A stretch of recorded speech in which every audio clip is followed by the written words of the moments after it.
Bienvenidos a un nuevo Cara a Cara del blog de Bankinter. Hoy tenemos de nuevo el privilegio de contar con dos voces tremendamente autorizadas para explicar el momento actual de la economía. Tenemos a mi izquierda a don José Manuel García Margallo, es ministro de Exteriores. Muchísimas gracias por venir a un nuevo Cara a Cara del blog de Bankinter. A vosotros por invitarme. Y a mi derecha tengo a José María Okean, que es catedrático de Economía Aplicada de la Universidad Pablo de Olavide de Sevilla, profesor del IE Business School. Muchísimas gracias, José María, por venir a un nuevo Cara a Cara del blog de Bankinter. ¿Qué tal? Un placer estar aquí. Juntos vamos a repasar la situación económica y para ello vamos a hacer dos preguntas a cada uno. José Manuel, empezamos por usted. Tenemos el conflicto en Ucrania, Argelia, el precio del gas disparado y todo el mundo está preocupado por qué va a pasar en otoño, en invierno, con la demanda, con los precios. ¿Qué piensa usted que puede ocurrir con la situación del gas y de todas las materias primas? Bueno, si lo supiese, aspiraría al premio Nobel o a la presidencia del gobierno, así es que voy a decir lo que puedo, lo que sé. Ayer mismo yo estaba en Estrasburgo, en el Pleno del Parlamento Europeo, donde se votaba la calificación del gas y de la energía nuclear como energías susceptibles de tener financiación privilegiada. Quiere decir que ese tema es un tema absolutamente candente, porque la Unión Europea tiene en estos momentos ardiendo las dos fronteras, la frontera del este con el conflicto de Ucrania y la frontera del sur con las dificultades de entendimiento, para decirlo en términos caritativos, que tenemos con Argelia.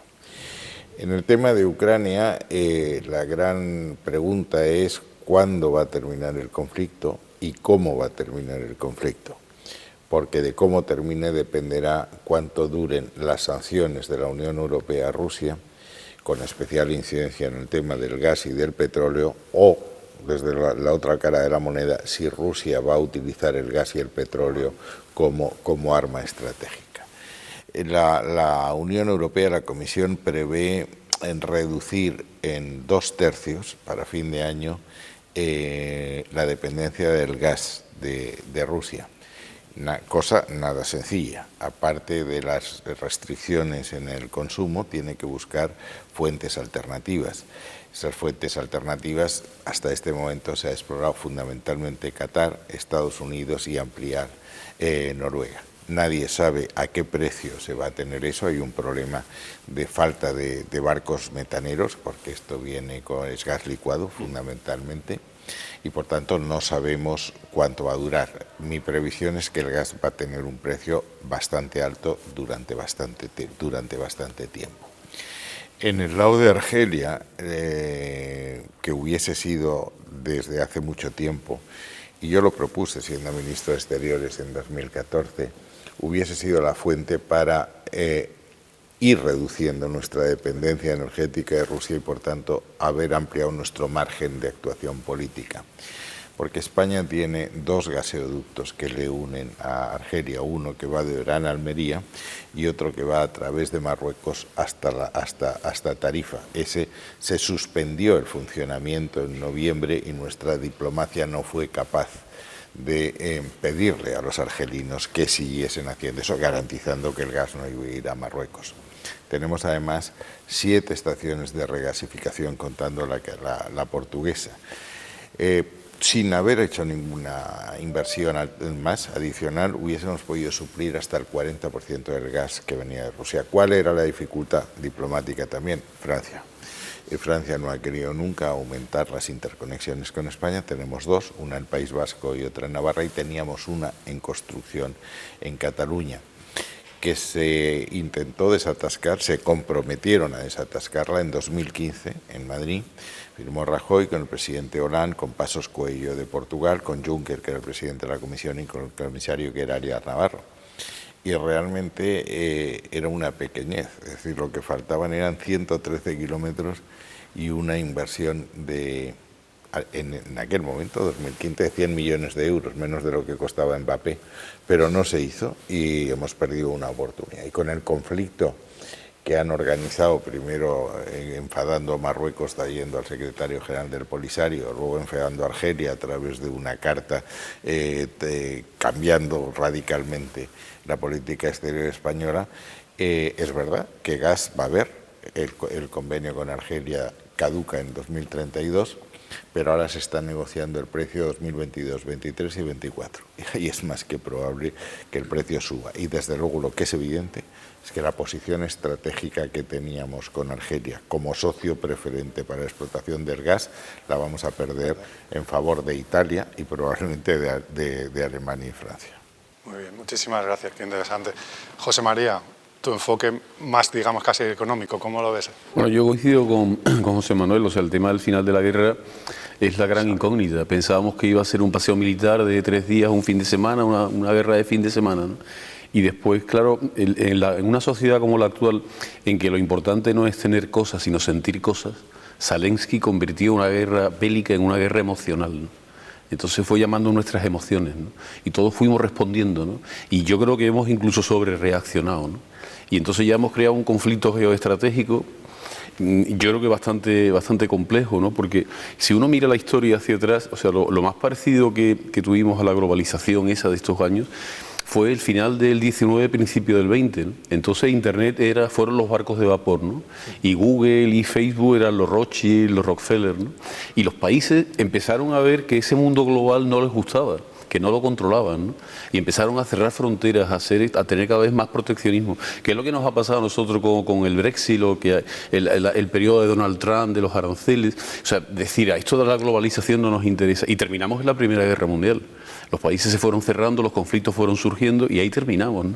Y uno cuando mira un poco hacia atrás da un poco de vértigo, ¿no? Porque lo que fue una guerra de fin de semana se ha convertido ahora en unos bloques muy definidos, en una OTAN otra vez con un peso y además creo yo que preponderante a la hora de tomar decisiones en política particular de cada uno de los estados, porque el gasto militar se ha puesto encima de la mesa y puede a lo mejor incluso provocar caídas de gobierno, o puede ser que ocurra en nuestro caso. No lo creo porque la situación de debilidad del gobierno interesa a todos los que los están apoyando, ¿no? Y por tanto seguramente lo mantendrán todo lo que pueden hasta que llegue el momento ya próximo a las elecciones para marcar diferencias, ¿no? Entonces el entorno, yo creo que yo coincido con él, es un entorno en el cual previsiblemente los combustibles fósiles y el gas va a seguir alto. También lo que ocurre es que como vamos a entrar en un periodo en que tenemos que parar la inflación, las economías se van a parar. Entonces la demanda no va a ser tan fuerte y esto puede hacer que en determinados periodos tanto el precio de la gasolina, de hecho ya el barril de petróleo está bajando, como el del gas se vaya mitigando. Pero serán unas situaciones periódicas, porque lo que no sabemos, y José Manuel lo ha comentado, es qué va a pasar después. O sea, primero no sabemos cuándo va a terminar la guerra, ¿no? Y después, cómo va a quedar el mundo después, sí, ¿no? Y entonces se ve que Rusia ha llevado la guerra, si Zelensky la ha llevado al plano emocional, Rusia lo ha llegado primero al plano estratégico en cuanto a materias primas y energético, y seguramente lo va a terminar condicionando a un plano económico y financiero, ¿no? Que es lo que parece que se viene por encima, porque ahora vamos a tener que hacer políticas para que la gran mayoría de los países europeos que estamos endeudados no tenemos el mejor escenario posible, ¿no? Claro. Comentabas, José María, el tema de la inflación. Sí. ¿Qué medidas? Yo te he escuchado, te hemos leído todos pues, propuestas que hacías o análisis que hacías de la situación actual, una inflación que está altísima, que no hemos visto en décadas. Y ha sido impensable, ¿no? Exacto. ¿Qué propuestas harías tú para mejorar, para paliar esa inflación, para moderarla? Tuvimos al principio una inflación de demanda, ¿no? En mes de septiembre, cuando digamos que la fuerza con la que todo el mundo quiso salir de la pandemia, con unas políticas muy expansivas, pensaban que la economía era como un interruptor, ¿no? O sea, yo la apago y yo la enciendo, ¿no? Entonces se apagó durante 1 año y medio, unos meses y tal, y yo le doy el interruptor y aquello. Claro, la economía es un buque cargado de contenedores que va a 25 nudos, pero que si tú paras el buque, ahora no lo pones a 25 nudos en 2 días. Entonces se intentó activar, y cuando se intenta activar se ve que los suministros, pues el sistema productivo no era capaz de reaccionar tan rápido. A veces los barcos estaban en un sitio, las materias primas en otro, los contenedores en este país no se podía entrar, entonces los precios empezaron a subir. Como había demanda, la gente había ahorrado, las políticas eran expansivas, esa demanda hizo que los precios empezaran a subir. Después, claro, surgió todo el tema ya de los costes. Primero por materias primas, por suministros, pero después ya fue el tema del gas, se metió la electricidad, se nos metió también el tema del petróleo, la gasolina, y eso ha ido entrando poco a poco ya en lo que llamamos la subyacente, es decir, la inflación que no depende de las cuestiones energéticas, ¿no? Y claro, esa inflación va entrando sistemáticamente. Entonces ahora tenemos una inflación de costes y una inflación de demanda. El problema que creo que vamos a tener es que la gente va a ir perdiendo capacidad adquisitiva sistemáticamente. Entonces la inflación de demanda es posible que sola se pueda ir frenando. Pero la inflación de costes seguramente va a seguir arriba, ¿no? Entonces, claro, ¿qué políticas utiliza? Por lo pronto, cuando llegue el mes de noviembre y de diciembre, lo que llamamos el pacto de rentas, no podemos negociar unas pensiones que suban al 10%, ni unos salarios de las empresas y de los funcionarios al 10%, ni todo al 10%, porque entonces el año que viene tendremos una inflación del 12%. Entonces, esa inflación la tenemos que frenar, la espiral, y eso va a suponer pérdida de capacidad adquisitiva, y no parece que en la situación de España, que es un país tan endemoniado como tenemos, ¿no?, que seamos capaces de llegar a acuerdos para esto, porque el culpable eres tú, yo no soy el culpable, siempre estamos así, ¿no? Entonces, la política de renta hace falta hacerla, y después lo que tenemos es la tentación, ¿no? O sea, en economía hablamos de la tasa de sacrificio, ¿no? Entonces, acabar con la inflación tiene un sacrificio. Entonces, tú puedes asumir el sacrificio, bueno, puedes no hacer nada y dejar que se te vaya y ya veremos, pero yo creo que eso no lo vamos a hacer porque ya tenemos la experiencia de los años 70 y los bancos centrales están comprometidos en sus estatutos a que esto no puede ocurrir. Entonces, tenemos dos maneras de hacerlo. O hacemos un corte drástico de la inflación, que creo que es el que tienen en la cabeza los Estados Unidos, subir los tipos muy arriba, hacer una política fiscal muy restrictiva y parar la economía en seco. Entonces, si la gente no tiene dinero, no puede comprar las cosas y los precios no pueden subir, pero el paro está ahí. Y esto es el sacrificio duro. Y después tiene esa misma tasa de sacrificio, a lo mejor pensemos que es un 10%, ¿no? Pero si es un 10% en un año, yo ahora digo, no, un 2% en 5 años. Entonces voy haciendo pactos de renta, voy haciéndolo poco a poco para en 5 años quitarme la inflación. ¿Qué es mejor? Yo creo que los americanos tienen muy claro que es el sacrificio, lo pasamos una vez y ya está. Y los europeos, a mí me cuesta más trabajo pensar que lo hagamos, pero no nos olvidemos. La causa de la inflación sigue siendo los costes. Si el gas sigue alto, si el petróleo sigue alto, vamos a tener un año tras otro impacto. Entonces, simplemente frenando la demanda no vamos a frenar eso, ¿no? Y claro, hoy, por ejemplo, Francia está diciendo que el sector eléctrico es estratégico. Y eso es estratégico no solamente por la seguridad del suministro, que es clave, como también por el control de los precios y la incidencia que tiene en la economía, ¿no? Vamos a ver hasta dónde llegamos.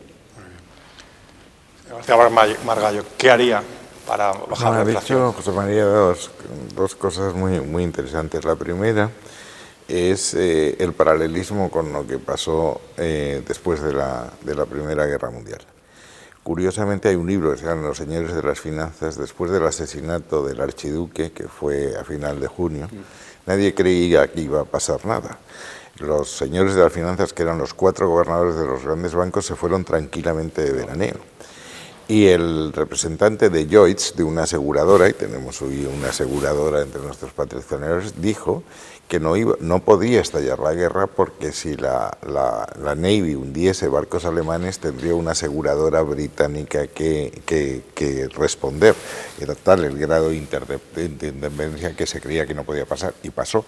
Y tuvimos una etapa de nacionalismo y proteccionismo. Eso es la tesis de Krugman, por otra parte.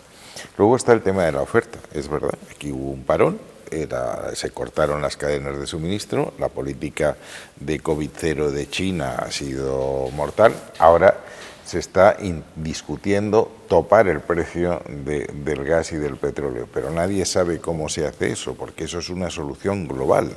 No basta que la Unión Europea o los Estados Unidos pongamos de acuerdo, es que tendrían que ser todo el resto del mundo y desde luego involucrar a los países de la OPEP, si no esto no va a funcionar. Entonces, ¿cuáles son las medidas? Pues hay otra cosa, José María, yo no estoy tan seguro de que los Estados Unidos sean capaces de hacer una operación quirúrgica, porque tienen unas elecciones ahora, las elecciones en mitad de periodo, con los republicanos encabezados otra vez por Trump, que amenazan la estabilidad del país. Hacer ahora un corte quirúrgico de sacrificio tal sería perder las elecciones por parte de los demócratas, ¿no? Y lo que ocurre es que la situación va a ser endemoniada a partir de otoño.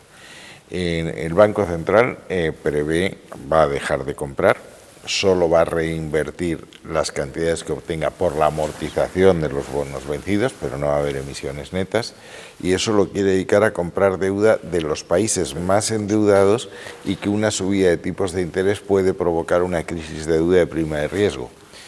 Pero yo estoy convencido que va a establecer condiciones, y condiciones muy severas para comprar ese bono. Si a eso le unimos que la Comisión y el Consejo, en el caso de España, ya han avisado que el siguiente tramo va a estar condicionado a que se cumplan las recomendaciones del llamado semestre europeo. Son los deberes que hay que hacer.